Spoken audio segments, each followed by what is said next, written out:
Se cumplen 15 años de la desaparición de Jeremy Vargas. Tenía 7 la última vez que se le vio jugando en un solar cerca de su casa de vecindario en el sureste de Gran Canaria. El caso sigue judicializado en los tribunales y su familia no pierde la esperanza de dar con el culpable. Es increíble que la justicia, en vez de ayudar a una familia, lo que haga es impedir llegar hasta el final. Porque es lo que está haciendo este juez. Nosotros queremos hacer justicia pacíficamente, queremos que se nos acepten todas las pruebas que le hemos llevado. ¿Qué tal a todos? Muy buenas tardes. Termina sin acuerdo la última ronda de negociaciones entre Rusia y Ucrania, esta vez auspiciada por Turquía. Se ha celebrado en suelo turco y de momento la única opción, el único plan para escapar de Kyiv, de la capital, Nicolás Castellano, enviado especial de la cadena SER, se llama Trenes de la Esperanza. Sí, esos trenes que siguen saliendo, los rusos siguen permitiendo la salida de los convoys con miles de personas. Hemos viajado en uno de ellos hasta Kovel, que es otra ciudad clave en las comunicaciones de huida hacia Polonia, y hasta Lviv. Hemos llegado a una ciudad que ha cambiado mucho, Paco, porque de nuevo se ve gente en las calles, se han reabierto los comercios y hay muchos coches. Y es que muchos de los que han huido de Kiev y del este del país se quedan aquí con la esperanza de volver de nuevo a sus hogares. Y en las fronteras con Ucrania siguen llegando, Michel Quintana, miles de refugiados.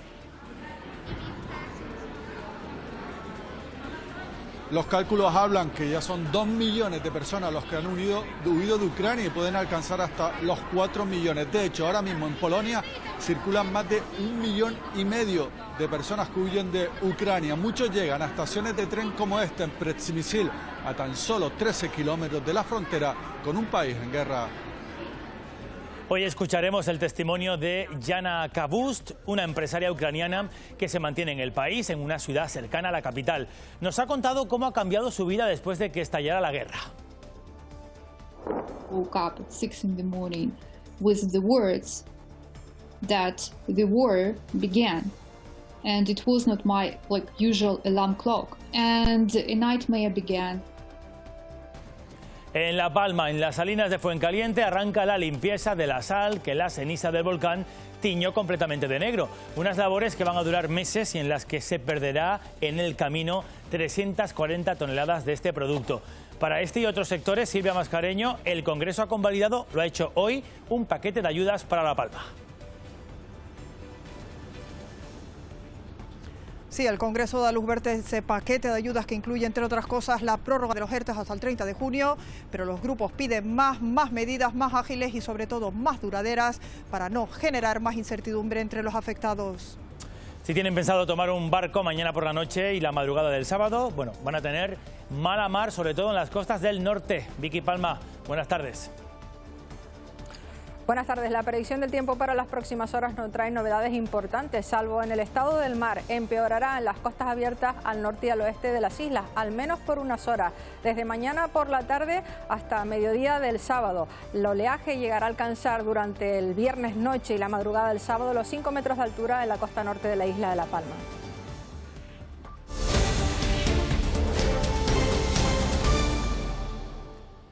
Imagen en directo que nos llegan de esa señal del skyline de la ciudad de Kiev, la capital de Ucrania, una ciudad que se va quedando cada vez más vacía. Hoy han fracasado las negociaciones auspiciadas por Turquía que pretendían un alto al fuego que finalmente no se ha firmado.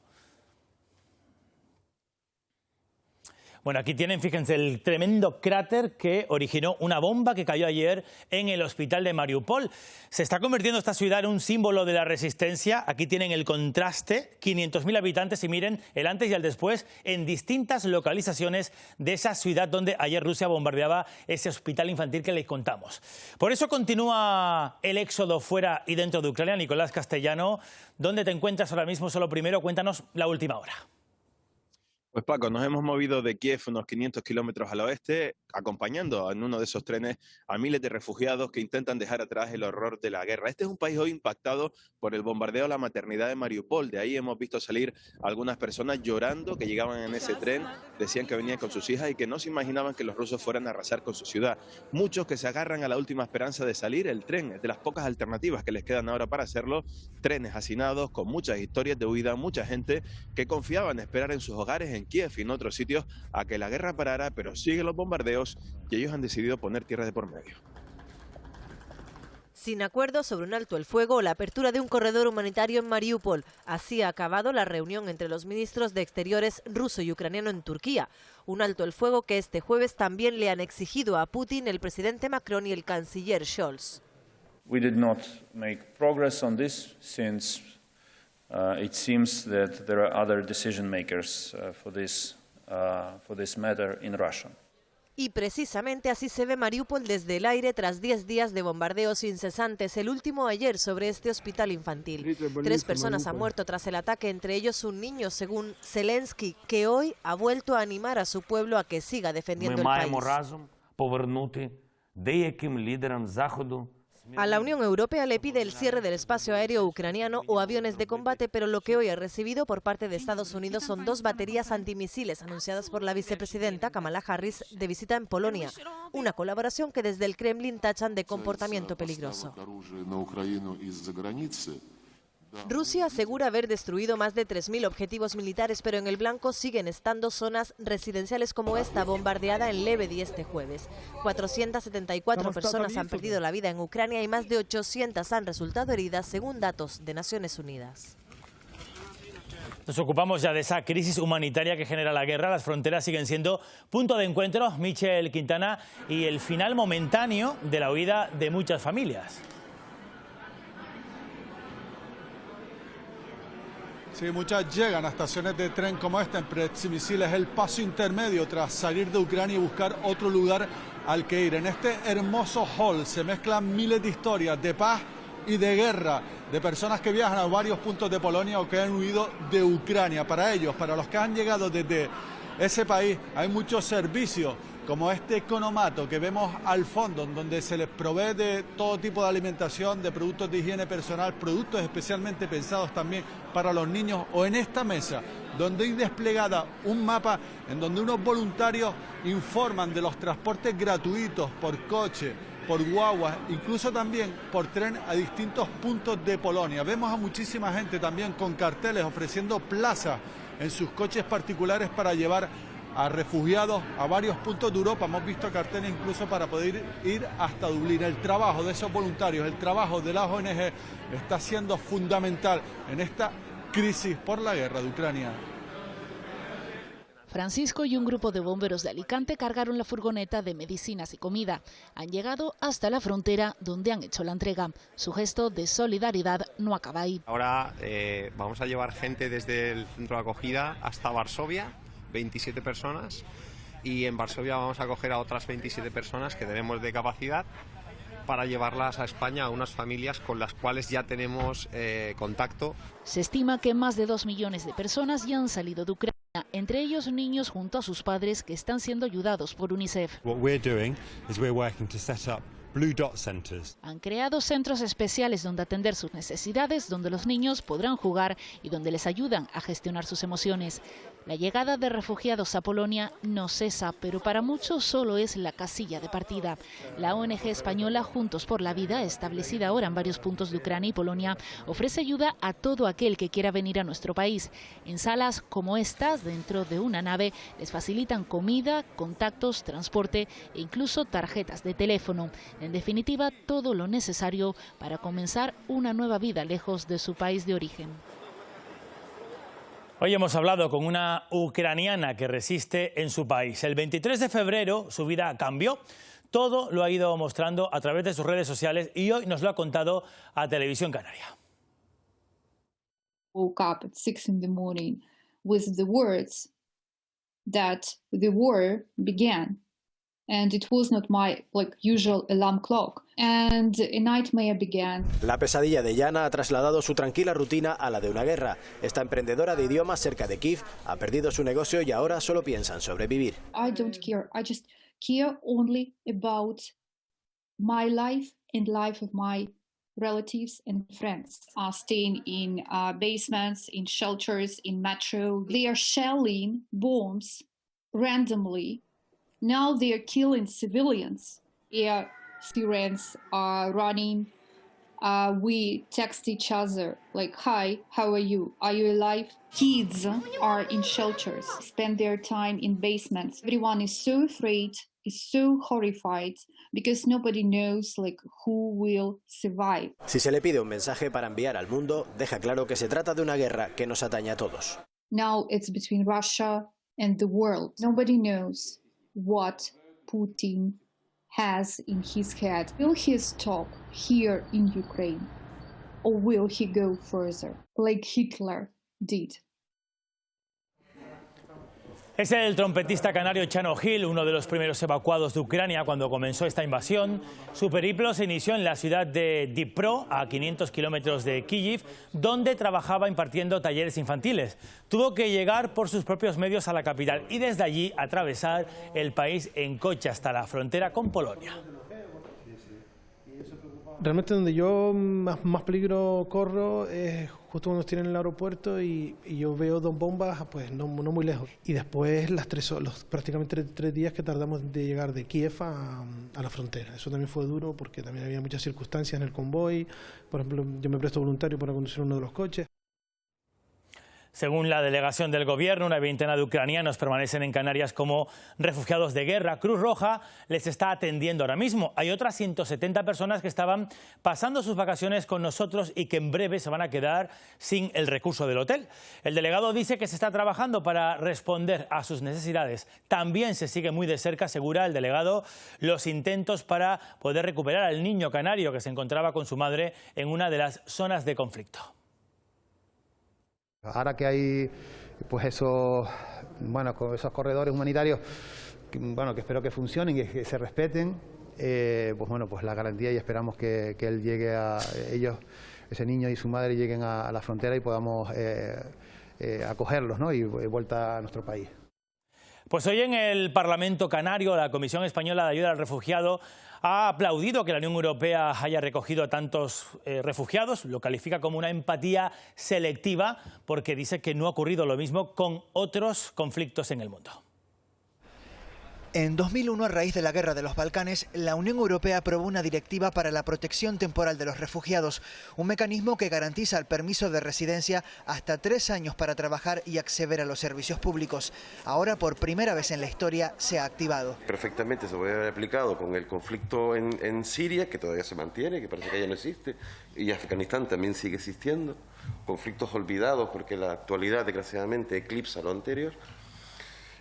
No se ha aplicado antes pues porque no había voluntad política para hacerlo, porque se podía haber hecho perfectamente lo que se ha hecho hoy. Según SEAR, esto entronca con el Pacto Europeo de Asilo y Migraciones que se tramita en Bruselas.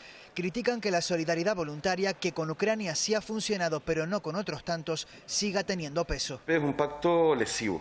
Un pacto que pretende construir territorios isleños y fronterizos en espacios de contención, en el que hay un procedimiento sumario para decir si esta persona está dentro del contexto del asilo o no, y si no lo está, retorno. SEAR asegura que este éxodo masivo desde Ucrania es una gran prueba para demostrar eficacia a la hora de garantizar los derechos y el acceso al procedimiento de asilo, que es totalmente compatible con la protección temporal de 3 años aprobada por el bloque comunitario. Mañana va a llegar a nuestro país un avión fletado por el Ministerio de Defensa con más de 20 niñas y niños ucranianos que están enfermos de cáncer junto con sus familias. Lo anunciaba hoy el presidente Pedro Sánchez, que asegura que estas personas van a tener todos los derechos, permisos y capacidades para sentirse como en su país. Queremos darle sobre todo una especial atención a los niños y las niñas que sufran algún tipo de enfermedades para que puedan ser atendidos debidamente y con todas las garantías en la red sanitaria que tenemos en nuestro país. Los ganaderos también han pedido ayuda urgente al gobierno para evitar el cierre, dicen, de sus explotaciones. En muy poco tiempo los costes de producción se han disparado por encima del 60% y ya no cuentan con medios ni para alimentar a su propio ganado. Se baraja entregar subvenciones directas al sector y también subir el precio de la leche. Los ganaderos han lanzado un mensaje al gobierno. Los costes de producción han crecido más del 60% y ya no pueden ni alimentar al ganado. La situación es insostenible, insostenible. La cacharra del gofio está vacía y no hay donde meter la mano para seguir pagando la alimentación animal. El gobierno se plantea abrir una línea de ayuda extraordinaria para aportar liquidez e incrementar las subvenciones ordinarias, pero además va a mediar con la industria láctea y los supermercados para que paguen más a los ganaderos por el litro de leche. Creo que hay fórmulas para acordar con quienes compran la leche el que se pague de una manera lo más justa posible. Y eso es lo que vamos a hacer dentro de lo que es la posibilidad de la negociación, del poner sentido común. La única medida inmediata es la subida del precio que se nota el mes siguiente en el bolsillo. La premisa, que ese aumento no repercuta en el consumidor final, sino en los márgenes de beneficios.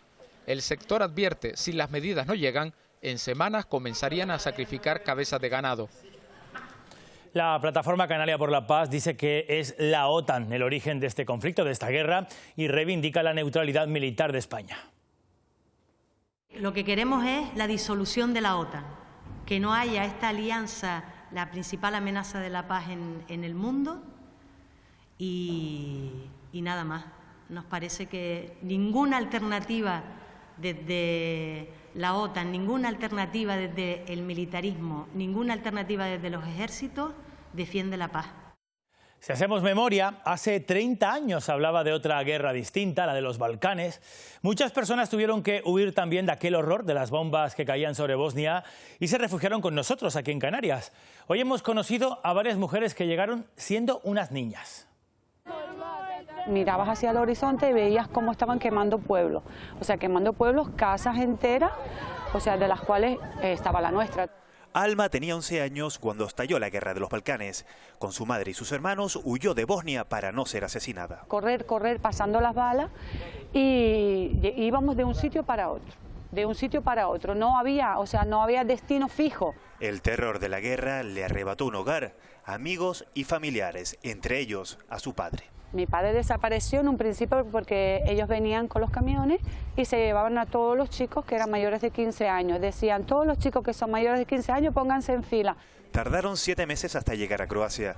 Durante el camino tuvieron que sortear a la muerte, bombas y a la desnutrición. Comiendo latas de sardinas y atún, al principio muy bien, pero luego ya tu propio cuerpo lo rechaza.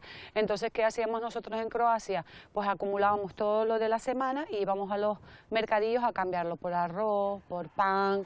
Su suerte y la de otros 186 compatriotas cambió cuando fueron acogidos en el norte de Tenerife. Fue lo mejor de la vida, porque la verdad que el pueblo se volcó con nosotros, la gente, la juventud, éramos el centro de atención.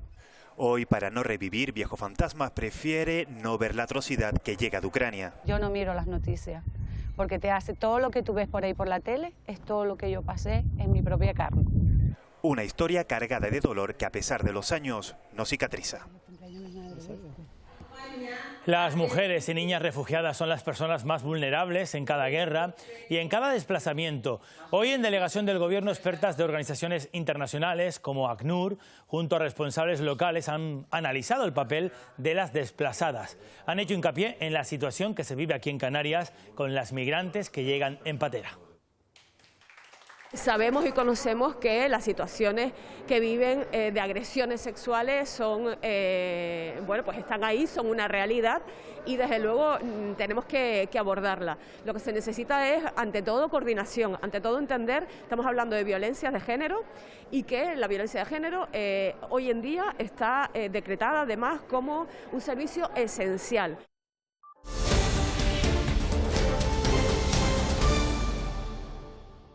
Salí afuera a buscarlo y ya no estaba, en cuestión de 5 minutos.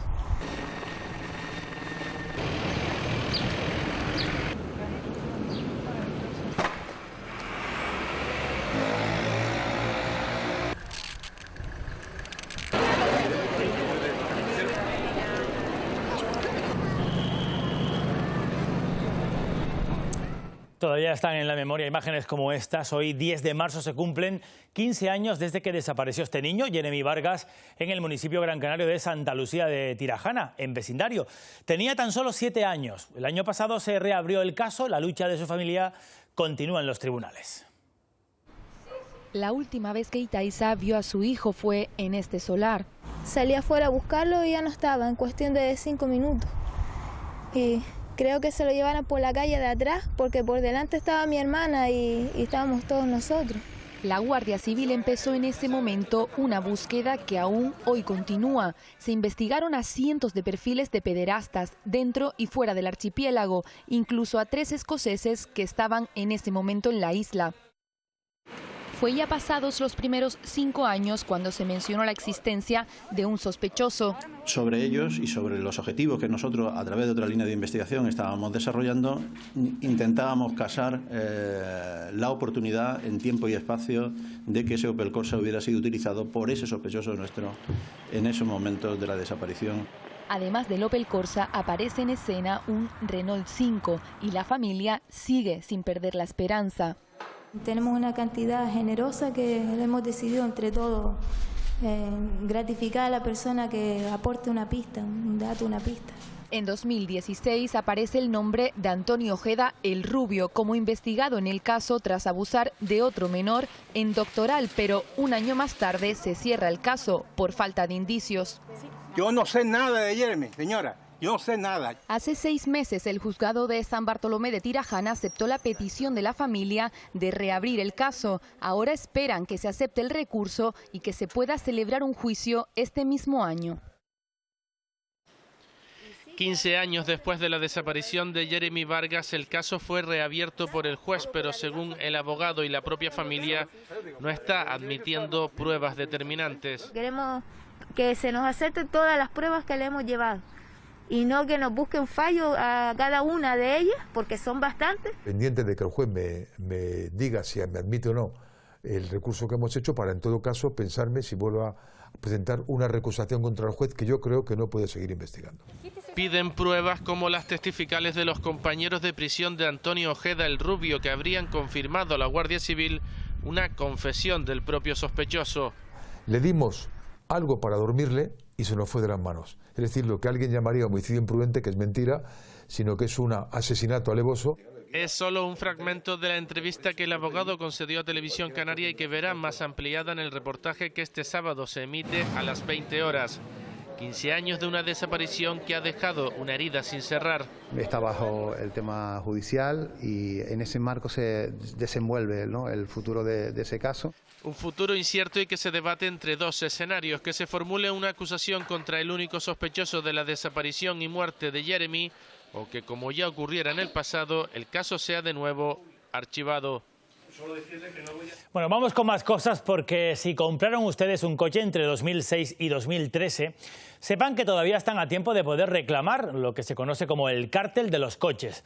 Es una mala praxis llevada a cabo por unas 27 compañías de vehículos que atentaba contra las leyes de libre mercado. Les vamos a contar en qué consiste y sobre todo cómo pueden ustedes reclamar su dinero. Los afectados que compraron un vehículo entre 2006 y 2013 tendrán derecho a reclamar. Un total de 27 marcas involucradas compartían información comercial sobre los precios de los vehículos y fijaban límites en los descuentos, algo que atenta contra la libre competencia.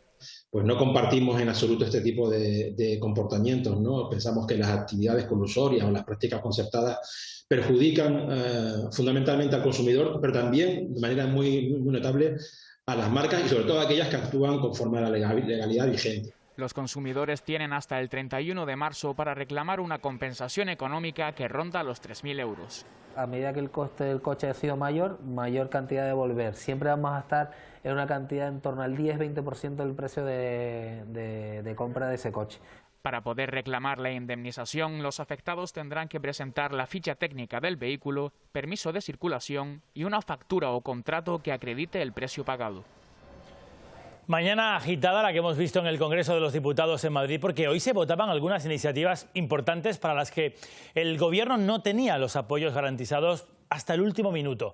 Así ha sido no solamente con la ley de la vivienda, sino también, Silvia Mascareño, ha ocurrido lo mismo con la creación de una comisión liderada por el Defensor del Pueblo para investigar los abusos sexuales cometidos por la Iglesia Católica.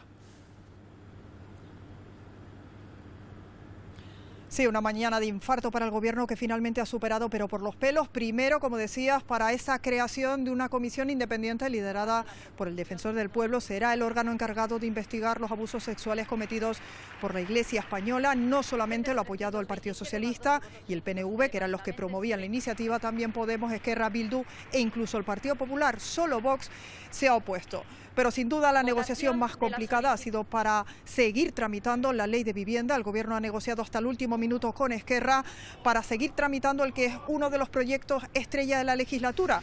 Para hacerlo se ha tenido que comprometer por escrito a no invadir sus competencias autonómicas.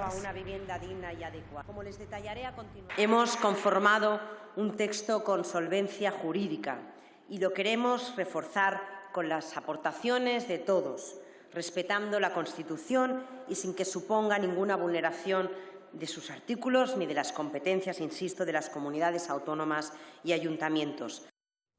Esa ley de la vivienda seguirá, por lo tanto, su trámite en el Congreso y Canarias va a recibir del Estado más de 97,5 millones de euros para vivienda en los próximos 4 años. 21 millones serán para el bono joven de alquiler para los 2 próximos años y unos 76 millones para otros programas como Canarias Pro Hogar para familias que están en riesgo de desahucio, proyectos de cohousing o para la ayuda a la compra, alquiler o rehabilitación de viviendas en municipios con menos de 20.000 habitantes.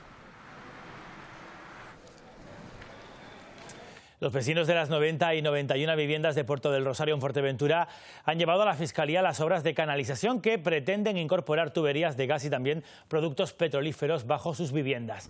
Lo que denuncian es que esa instalación pueda generar graves desperfectos en la estructura de los edificios y temen pues, que se venga abajo. Los propietarios llevan 15 años luchando por unas obras de rehabilitación, 15 años que nunca llegaron a terminarse.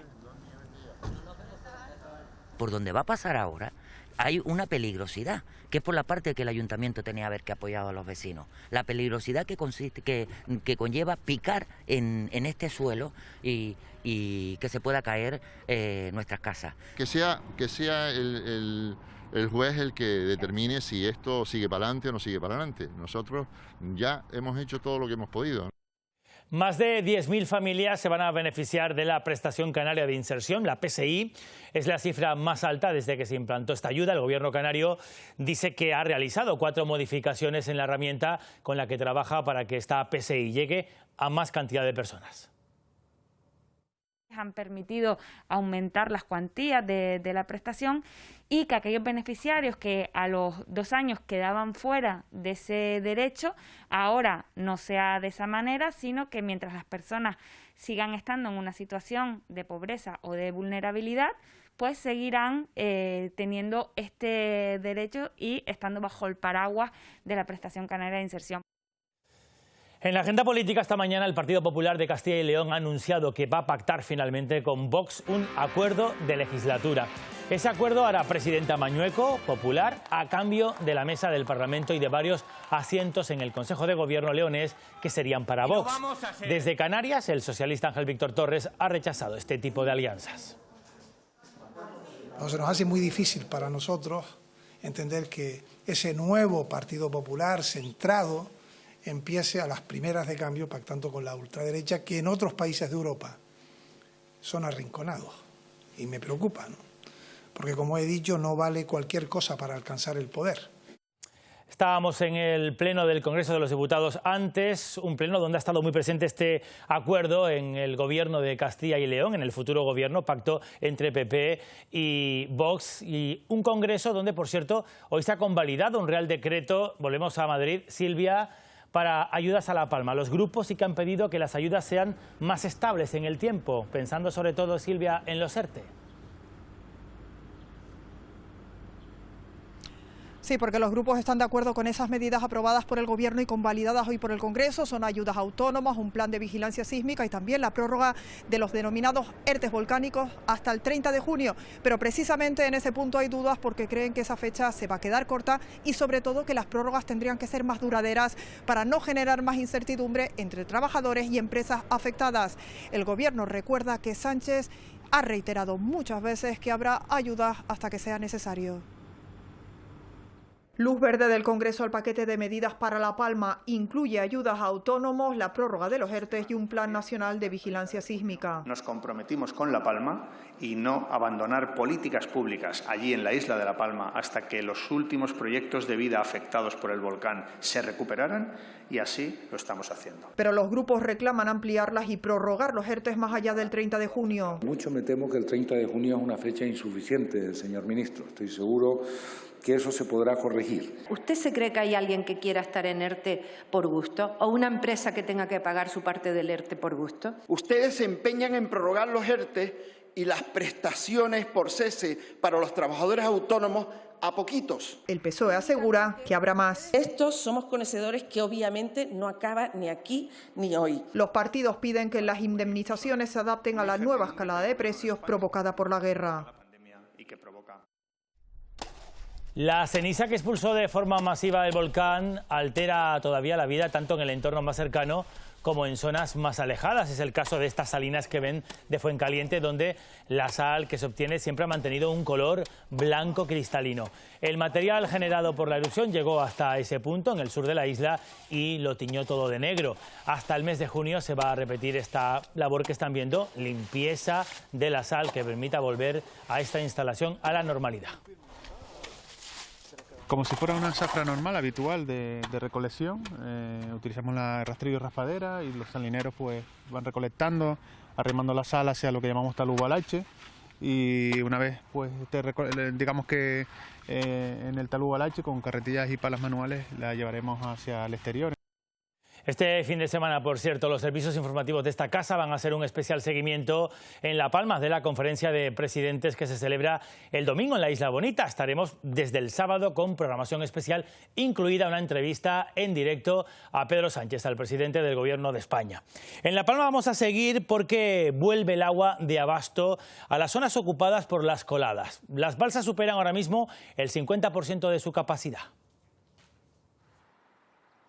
Los vecinos de Las Manchas y Gedei, dos barrios del municipio del Paso, han recuperado el abastecimiento de agua de consumo, un servicio fundamental para que dichos vecinos puedan recuperar su vida con normalidad de cara a ese regreso a las viviendas, así como también puedan volver a desarrollar su actividad de todos los negocios que ocupan este espacio. Hablamos de datos importantes también en cuanto al agua para el regadío. La balsa de Cuatro Caminos actualmente está al 75% de su capacidad, contando con unos 82.000 metros cúbicos, lo que vienen a ser unas 165.000 pipas a disposición del sector primario de la vertiente sur-oeste de la isla de La Palma.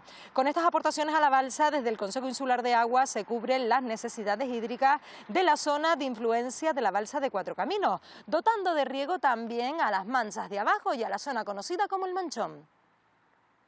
Comenzamos obras de emergencia, varias obras de emergencia, una de ellas la elevación de las ollas remo, otra a través del depósito de las cuevas en el municipio del Paso, y tanto por un lado como por otro hemos logrado tener esa capacidad cubierta. Los que ven son vecinos de la frontera en El Hierro, que se han concentrado a las puertas del ayuntamiento para solicitar una revisión de los recibos del agua de uso doméstico. Denuncian un aumento considerable en ese recibo en el trimestre de verano. Algunos hogares han pasado de pagar entre 200 y 1.000 euros en ese periodo del año. El ayuntamiento se ha comprometido que va a estudiar cada caso y a verificar la red de contadores. Es decir, 20 metros cúbicos. Abril y mayo, junio del año pasado, 20 metros cúbicos. Siguiente trimestre, 269 metros cúbicos. 260.000 litros de agua es mucha agua para una casa doméstica. El recibo es de los meses de julio, agosto, septiembre, cuando hay más ocupación en las viviendas y cuando se usa más el agua. Cada caso lo vamos a valorar individualmente. Primero vamos a descartar que efectivamente exista alguna avería en el contador.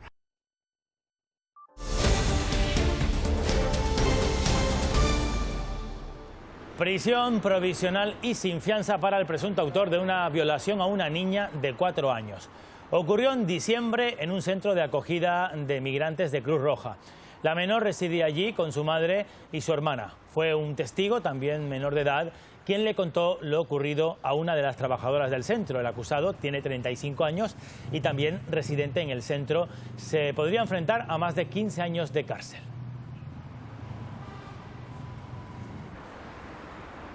Más cosas, porque la futura vigilancia de la pandemia se debate a estas horas en una interterritorial de sanidad que se celebra hoy en Zaragoza. Y en el debate aún está por definir si se van a eliminar o no mascarillas y también cuarentenas. La mascarilla nos la iremos quitando en las próximas semanas, ¿no? Lo que pasa es que no va a ser algo de golpe, va a ser algo progresivo y paulatino. En primer lugar, la quitaremos en aquellos espacios donde convivamos con personas de trabajo, digamos, conocidos, ¿no? Y el último, en eventos, digamos, donde haya mucha confluencia de gente. La enfermedad renal crónica afecta aproximadamente al 10% de la población adulta en España. Es una enfermedad que en los casos más avanzados puede terminar con tratamientos de diálisis o obligando a un trasplante renal. Hoy, en el Día Mundial del Riñón, vamos a conocer la historia de Alexis, que es un canario al que la vida le cambió por completo gracias a eso, a un trasplante. El 6 de septiembre de 2016 es el día que Alexis marcó en su calendario como su nuevo nacimiento. Después de 8 años dializándose por una insuficiencia renal, al fin llegó un riñón para él. Y te cambia todo cuando estás en diálisis, al trasplante, todo es un cambio. Entras y te cambia totalmente la vida, porque es una cosa que es inexplicable. Su calidad de vida ha mejorado gracias a este trasplante. No es que sea fácil, pero es una forma, otra forma de vivir. Si tú te cuidas y llevas las cosas como te dicen que las lleves, no tienes problema ninguno. En este Día Mundial del Riñón hay que recordar la importancia de cuidar nuestros riñones para cuidar nuestra salud, también la mental. Trae consigo patologías emocionales y psicológicas. En este caso, las más frecuentes son los trastornos adaptativos de tipo ansioso y de tipo depresivo. Más de 140 trasplantes de riñón se realizaron en 2021 en Canarias. Más de 140 personas que han tenido una nueva oportunidad, como Alexis, que con esta operación dijo adiós a una máquina de diálisis que durante tanto tiempo le permitió seguir viviendo. 200 empresas de Wimar, de Arafo y de Candelaria están en Tenerife muy pendientes de una depuradora para evitar el cierre del polígono industrial donde trabajan, que ahora mismo no cumple la normativa medioambiental. Si los resultados de las pruebas que se están llevando a cabo son positivos, la depuradora entraría en funcionamiento 2 semanas antes del plazo otorgado por el Gobierno de Canarias y más de 200 empresas de los 3 municipios del Valle podrían continuar su actividad en el polígono de Wimar. Y se habrá acabado el problema de vertidos que no pudieran cumplir con normativa y se ha acabado sobre todo el temor de que se cierre esta urbanización. Desde el 1 de marzo, la depuradora de un cuarto municipio, El Rosario, ha estado prestando su ayuda y el Cabildo asumirá los costes derivados del traslado de las cubas en esta problemática que mantiene encausada por delitos continuados contra el medio ambiente, entre otros, a la actual regidora de Candelaria. Esto no es cuestión de quién sale mejor en la foto, sino de trabajar para solucionar problemas. El presidente ahora comenta que asume ese gasto, con lo cual también es un alivio. Las consecuencias de esos retrasos, pues tiene que haber una solución conjunta. El Cabildo también ha fijado para el próximo mes y medio un nivel mayor de depuración en la instalación. Santa Cruz de Tenerife va a invertir más de 5 millones de euros en infraestructuras del litoral, movilidad y para crear nuevas oficinas turísticas. Entre las principales acciones destaca la reparación del dique Escollera noroeste de la playa de las Teresitas y la mejora del carril bici y peatonal entre el Palmetún y Valle Seco. Realizar puntos de interés que nos permitan tener más cosas que ver o más cosas que hacer en nuestra ciudad, como la instalación de una ambiciosa red de oficinas de turismo en el Palacio de Carta, en el Intercambiador. La Metroguagua en la capital Gran Canaria está generando debate entre gobierno y oposición municipal. Mientras el Partido Popular considera desastrosa esta gestión, hablan de retrasos, también de elevados costes, el alcalde sostiene que los márgenes están dentro de lo que estaba previsto. El proyecto iba a estar en funcionamiento en 2021, pero los cambios en algunos tramos del trayecto o la lentitud de la tramitación administrativa de alguna fase están demorando la implantación. Un ejemplo es el traslado de la avenida marítima en el entorno de Vegueta, que todavía está esperando por el permiso de costas. La obra no va a terminar hasta finales de 2023 o principios de 2024. Ayer decía que esta obra no le había costado ni un céntimo de euro a la ciudad.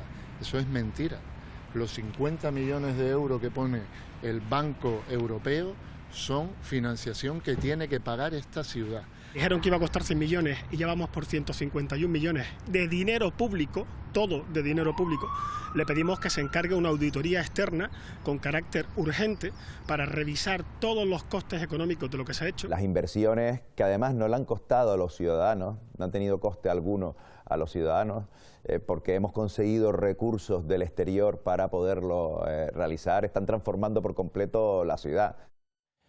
Seguro que muchos de ustedes recuerdan la aplicación Pokémon Go, que servía para capturar esos animalillos virtuales con el teléfono móvil. Ahora, en Puerto de la Cruz, en Tenerife, se ha puesto en marcha una iniciativa muy parecida, esta vez para salir a cazar especies botánicas. Móvil en mano, identificas la especie, la ubicas en el mapa y listo. Así funciona Nomad Garden, la nueva iniciativa del Ayuntamiento de Puerto de la Cruz para cartografiar la botánica del municipio. La gente puede subir la información botánica de forma asistida, no hace falta ser un experto botánico, sino simplemente teniendo unos conocimientos básicos, utilizar esa información para crear un catálogo botánico y levantar el patrimonio botánico ambiental pues de las calles, de los parques, de los jardines, incluso de las casas particulares. Marcetella moquiniana o palo de sangre, plantas como esta pueden ser inscritas mediante nuestro teléfono móvil en este nuevo catálogo botánico. Lo que ahora se ha puesto en marcha a través de unos talleres esperan evolucione en una app.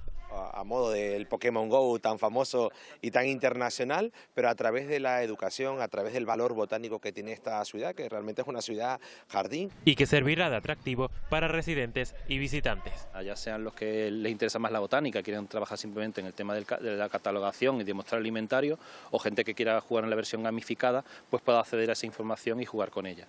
Un videojuego ambiental y educativo que premiará a los jugadores que mejor conozcan nuestro patrimonio natural y que esperan pueda estar listo en 6 o 7 meses.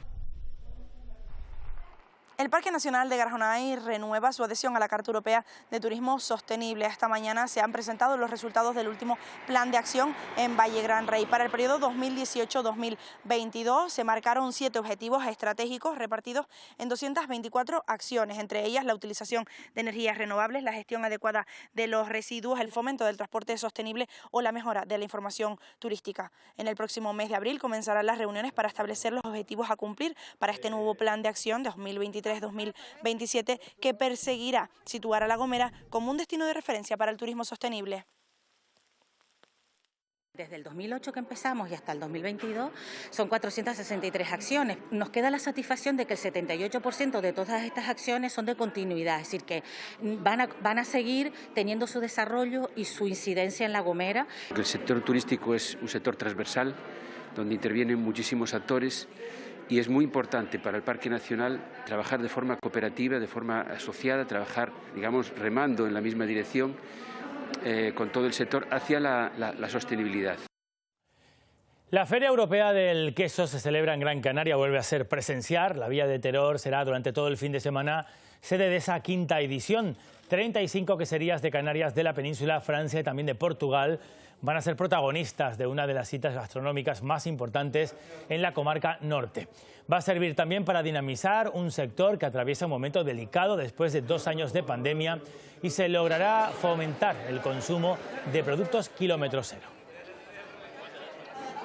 Disfrutar de la gastronomía, de la zona comercial abierta, de la restauración, del mercadillo que tenemos todos los domingos, el dominical, pues aprovechar también todo ese espacio para que sea compatible la feria junto con ese encanto que tiene la Villa Mariana de Teror.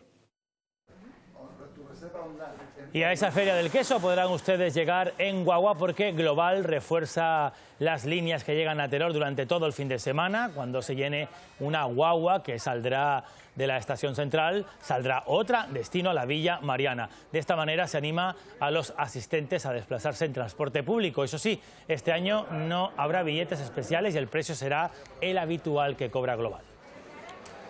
Vale, el siguiente La iglesia de San Miguel en Tazacorte, en La Palma, acaba de recuperar una talla flamenca de San Pedro que fue restaurada en los talleres insulares. De hecho, ya está en el altar mayor de la iglesia.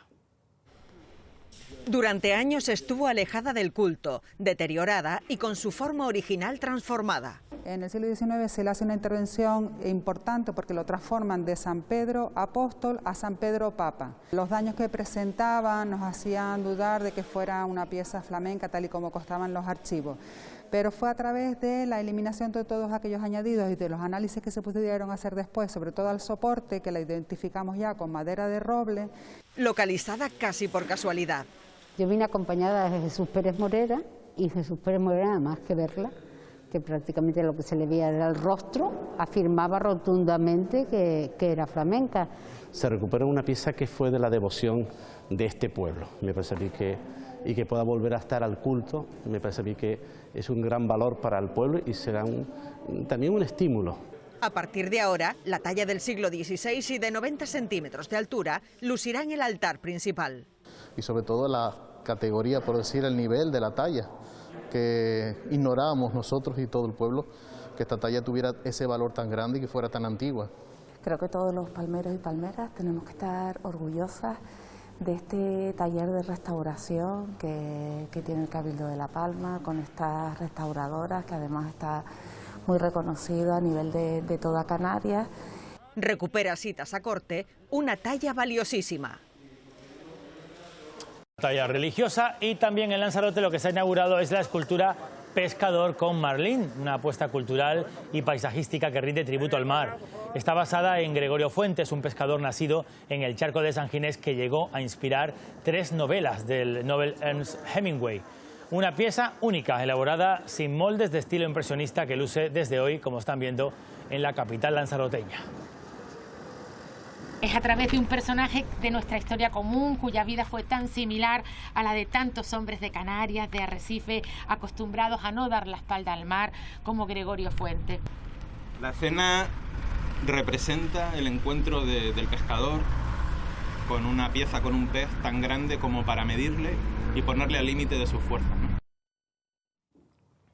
Regresa el carnaval a la capital majorera con un programa que recupera los principales atractivos del carnaval de Puerto del Rosario. Los eventos más multitudinarios, los arretrancos y los achipencos, se van a celebrar el viernes 18 y el domingo 20 de marzo, coincidiendo con el carnaval de día.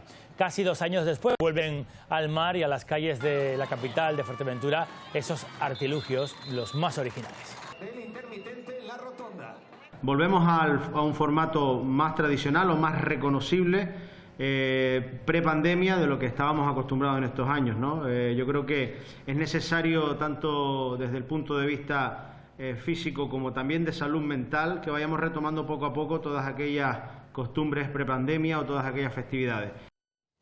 Antes de terminar, vamos con un adelanto de la crónica deportiva. Seguro que Armando Vallejo, que ya está por aquí, nos contará hoy muchas cosas, pero hoy de lo que todo el mundo está hablando es de ese Real Madrid y de Karim Benzema en la Champions, ¿eh? Eso es, el Madrid mandó a casa al Paris Saint-Germain, y eso que durante los primeros 60 minutos los nombres que aparecían en el partido eran Mbappé, Messi, Neymar, pero a partir de ese momento el que copa todas las portadas es el de Benzema. 3 goles, vuelta a la eliminatoria y el Real Madrid en cuartos de final.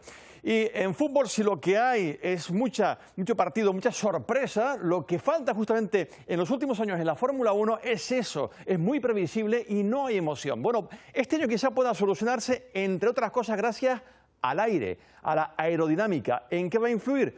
Lo contamos en los deportes. Dejamos el misterio para después. Eso es. Gracias, Armando. Enseguida todo el tiempo de deportes. Antes un apunte más. Tongolele no sabía bailar. Es el último libro del Premio Cervantes de Literatura y ex vicepresidente de Nicaragua, de Sergio Ramírez. Exiliado de su país por la persecución que ha sufrido con la publicación de esta novela, nos ha hecho una radiografía del panorama político internacional. En 2018, el pueblo nicaragüense estalló contra un gobierno totalitario que pisoteaba los derechos de los ciudadanos. Las revueltas fueron brutalmente silenciadas y hoy son el escenario del último libro de Sergio Ramírez. La novela no admite cualquier tipo de acontecimientos, por muy dramáticos que sean. Hay que buscarles el ángulo de atracción y luego comprimir los acontecimientos en el tiempo. El exilio nunca se puede ver como una desgracia personal, dice Ramírez, perseguido por un régimen que le ha llevado a instalarse en España y que le hace ahora mirar a Putin de la misma forma que mira al nicaragüense Ortega. Solamente desde la perspectiva de una voluntad tiránica se pueden emprender estas acciones. Yo creo que Ortega es un pequeño Putin en el sentido de que tiene un concepto del poder absoluto, ¿no? Y así aboga por la democracia como única herramienta de supervivencia pacífica entre las naciones. No se ha inventado ningún otro, es decir, cuando se quiere sustituir democracia por autoritarismo entramos en los grandes fracasos. Pero advierte, la democracia puede ser débil si recae en manos oscuras que para triunfar apelan a sentimientos aún más oscuros. Análisis de una situación internacional a la que nos vamos a asomar antes de terminar este informativo. Aquí tienen detrás la imagen en directo que nos llega desde Kiev y ahí la estación de Przemyśl en Polonia, ciudad fronteriza entre Ucrania y Polonia y una de las principales estaciones de tren a donde siguen llegando ríos de refugiados que huyen de la guerra. Lo dejamos aquí, la próxima cita con informativos a las 20:30, muy pendientes de todo lo que pasa en Ucrania y en el resto del mundo, por supuesto aquí también en Canarias. Buenas tardes.